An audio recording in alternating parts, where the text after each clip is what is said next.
fuck do I even say to this? I've been hemming and hawing about how to make this video, and I'm just gonna say fuck it and go for it. I made a similar video back in 2016, the first time the Cheeto in chief was elected, and I think I'm gonna have to make a similar one. First of all, I just want to make this explicitly clear. I am not a political YouTuber. I might have dabbled in political topics in the past, but in my heart of hearts, I'm not a political YouTuber. I find most political YouTubers to be completely insufferable two-faced snakes. Like Frogan, talking shit about veterans, and then at first doubling down, but then apologizing when her meal ticket got fucked. I mean, you know, I hope they die. I hope they get PTSD. I hope that when they get PTSD, they don't get coverage for it because fuck them. I hope they die. Over and over again, never apologizing for it, doubling down on it. And when she got punished, at first she was like, you know, when she got punished for targeted hate, I think that was the thing that she got in trouble for. She got banned for, is targeted hate. At first she tried to switch around, but like, no, Twitch is doing that to me. And she wouldn't apologize, and then finally she, you know, relented and apologized, saying, no, you don't understand, it was coming from a place of anger. Go fuck yourself. I don't have any respect for you to begin with, but I would have had more respect for you if you still double down, rather than pathetically apologize because you weren't getting any more money. And then you have Hassan Piker, who, I can't remember when this was, but he was out and about somewhere, and a fan of his walked up to him and said, hey, you shouldn't drink that soda. I think it was like Pepsi or Coke or something. He's like, you shouldn't drink that on stream because they support genocide. And he was like, oh, okay. What if I just poured it in a different cup? And she's like, no, you can't drink it at all. They support genocide. He's like, okay, well, what if I drank it off screen? She's like, can you at least pretend to care? And the less I talk about Vosh, the better. Mr. Lolly Horsefucker. The point is, I hate political YouTubers. I don't like them at all. I might occasionally see what they have to say, but I just find it to be two-faced snakes and only doing it for money. You know, they only say what they say because it gives them a paycheck, and I'm not about that. I like to think that I'm genuine, at least to a point, because I am performing in front of camera, after all, when I do my videos. But as far as the election night goes, I don't know what to say. Actually, I do know what to say. First of all, I knew it was going to happen. The second that Trump had an assassination attempt happen to him, I knew that was it. That was it. He was going to be our next president, because he is someone who took a bullet for this country. Well, more specifically, shrapnel hit his ear. Piece of shrapnel grazed his ear. But who the fuck cares about semantics at this point? The point is, someone tried to kill him. Someone tried to kill Donald Trump, ended up killing several innocent people in the process, and Trump fucking ran with it. And that picture of him getting carried away by Secret Service, triumphantly pumping his fist in the air as blood's trickling down his neck, is unironically it's badass, right? That's been marketed and memed to hell and back. It's on T-shirts, it's on mugs, it's on anything you can think of, and people fucking ate it up. that was and no amount of people saying, you know, there's a chance, you know, it convinced me that he wasn't going to get the nominee. Even with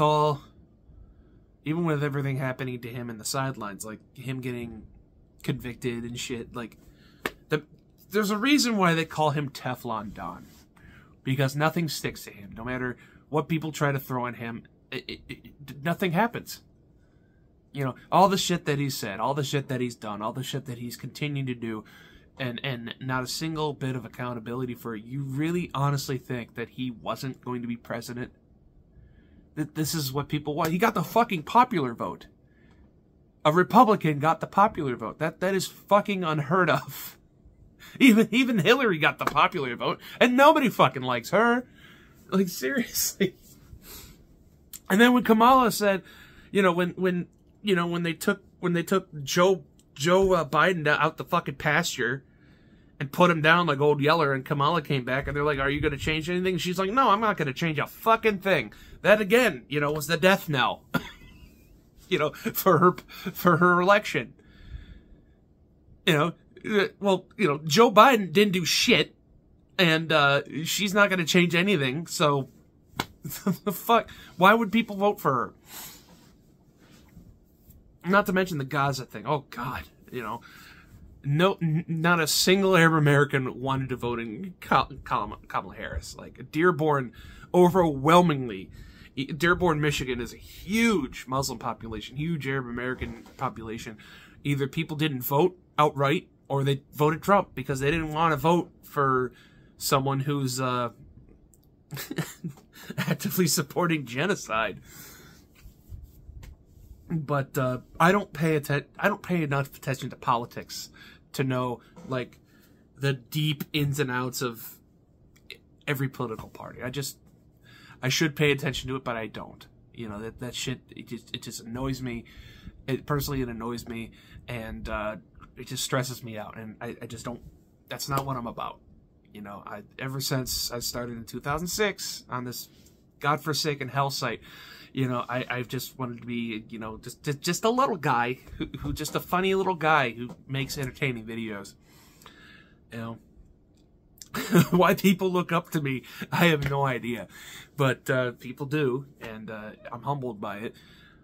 But, Christ, what can I say about this? People were scared. You know, people were scared. And is it fear-mongering? I don't know. You know, I see on Facebook that there's a lot of shit that's potentially going to happen down the line in the next 4 years with Trump as our president. A lot of stuff involving women's rights, a lot of stuff involving LGBTQ rights, trans rights, stuff like that. Is it fear-mongering? I don't know. You know, are people overreacting? I don't think that's my place to say.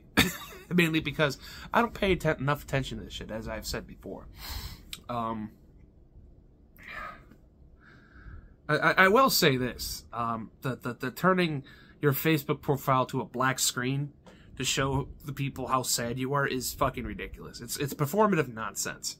You know, oh, I'm sad. I'm sad as a result of this election. I'm going to put up a black screen. What are you, 6? Like, I don't see how it's any different than a company throwing up a rainbow during June and then immediately taking it off the second July hits. It's nothing but performative nonsense to me. And as for people saying that they're going to leave the country, go ahead. You fucking go nuts if you can. Personally, I think I'm gonna get a lot of shit for that. I think it's selfish. I think it's just you can't handle it, so you're gonna let all your friends and family deal with this shit. That's how I take it. You know, because when I see people saying, you know, fuck it, I'm gonna leave this country. I'm gonna leave this country for the next 4 years, specifically for the next 4 years. You know, I'm gonna put a fucking time limit on it and come back. You know, implying that things are going to get better in the next 4 years. It's going to immediately get... I'm going to come back when this shit all blows over, implying that it will. I feel like Clark Griswold at the end of Christmas Vacation. Whenever I see people saying that they're going to leave, they're going to update their password and they're going to get the fuck out of here. I feel like, where the fuck are you going? Nobody's leaving. Oh, no, we're all in this together. This is a 4-alarm emergency here. We're going to press on, and we're going to have the happiest Christmas since Bing Crosby danced with Danny fucking Kaye. And when Santa squeezes his fat white ass down the chimney tonight, he's going to find the jolliest bunch of assholes this side of the nut house. And when someone says, well, we should leave before anything gets any worse. Worse? How could anything get any worse? Take a look around you. We're at the threshold of hell. That's basically how I feel. You know, when people say that they're just a straight up leave the country, leave their family and friends behind, and start a new life, like they're a fucking nomad or some shit. Hey, if you want to leave this country, go nuts. I still have to live here, and I don't want to deal with this shit alone. You know, I got friends and family of my own to take care of. You know, I can't abandon them. You know, if shit's gonna go south, like people say, like people speculate it's going to, then I can't abandon them. I can't leave. You know. But as for words of advice, I don't think I'm in any position to say anything for several reasons. One, I'm a German white guy, and considering how many times Trump has been called a fascist Nazi, I don't think I'm the type of person to be saying everything's going to be okay. I don't think that I'm the type of person you want to hear that from, considering I'm a fucking German guy. German white guy. Two, I'm not a marginalized person. I'm not part of a marginalized group. I'm not a woman. I'm not black. I'm not Latino. I'm not trans. I'm not gay. I'm not any of those things. You know, apparently, you know, in Trump's America, I'll be just peachy. You know, I'll be completely fucking unscathed. You know, other than grocery prices going through the roof and me getting fucked on healthcare. So every time I just go get my pills refilled and get a doctor's visit, it's gonna be $600. But you know, other than that, I'll be just fine. I'll be just peachy under Trump's America.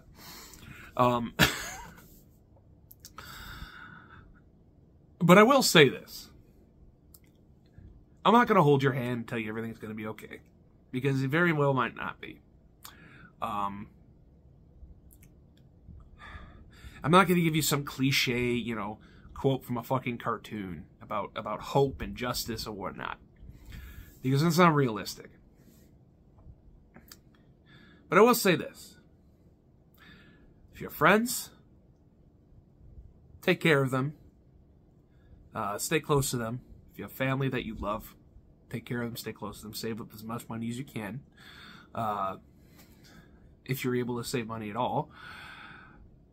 Go to focus groups, you know. I said this in the last video, in the one from 2016, which seems like a fucking lifetime ago. You're going to see a bunch of people right now on Facebook and whatever social media basically doomsaying, you know, everything's fucked, you know, we're all dead, we're all gonna die, you know, Trump's gonna cause World War III, which is what they said about him last time, and it never happened. Basically saying a lot of black-pilled shit, a lot of hopeless, bleak shit, and they're gonna continue to do that for the next couple days, and then it's just gonna be business as usual. Just like I feel like it's gonna happen again. People are gonna say a bunch of bleak, doomy, edgy, emo shit, and then go right back to the status quo. And I'm gonna say what I said last time. You know, go ahead and grieve. You know, let it all out. Let it all out on Facebook or whatever social media you have. But at the end of the day, if you really do give a fuck about your rights, if they truly are going to be taken away, you fucking fight for them. You know, you protest however you can. You vote however you can. You really, you know, you better fucking fight for them. If you want them that goddamn badly, you better fight tooth and nail. You know, and another bit of advice that I've seen other people: do not use this as an excuse to break your sobriety if you're sober. It's not healthy. It's not going to help. It's just not a path you want to go back down on. Do not go back into the closet. If you are gay, if you're trans, whatever acronym you happen to fall under, do not go on back into the closet. That is what they want. That is what people want. That is what these assholes want, who are using Trump's new regime to go full mask off. That is exactly what they want. They want you to be scared. They want you to go back crawling. Do not do that. Do not allow yourself to do that. You've fought this far. You fought this hard to go back. You know what I mean? And who knows? Maybe I'm being hopelessly optimistic here, but maybe things won't be as bad as people predict. You know, God willing, maybe Trump will be the most progressive president in history. Who knows? After all, as shocking as it sounds, he was the first president to straight up openly say on TV that he was going to fight for LGBT rights. He was the first fucking president. Fucking Trump of all people is the first president to do that. He's also the second president to do what Grover Cleveland did, which is win a second term after a 4-year absence. So he's making history in more ways than one. But whatever you decide to do, I'll be rooting for you. You know, I'm going to help my friends as much as I can. I'm going to be there for them. That's really all there is to it. I'm not going to sit there, hold your hand, baby you, and tell you everything's going to be okay. Because it might very well be a hard 4 years for everybody. Not just marginalized, but fucking everybody. You know, everybody's struggling. You know, groceries are high. Groceries and gas are high as it is. But I'll be rooting for you. And all my buddies know, all my friends know that if they need anything, they can come to me. You know, I may not understand a lot of things in this world. I still have trouble understanding a couple of things about LGBT shit, you know? But I'm fucking trying. And they're my friends. I can't abandon them. And they know that if they need anything, they can come to me. They can come to me for a shoulder to cry on, for someone to listen to, or for someone to listen to them. Anything. So, keep your chin up. Keep fighting the good fight. And if any of these horrible revelations come to fruition, you fight, you keep fighting to your last breath. So, that's really all I gotta say. Here's to a happy and healthy 4 years in Trump's America. Whether we like it or not. There you go. Over and out.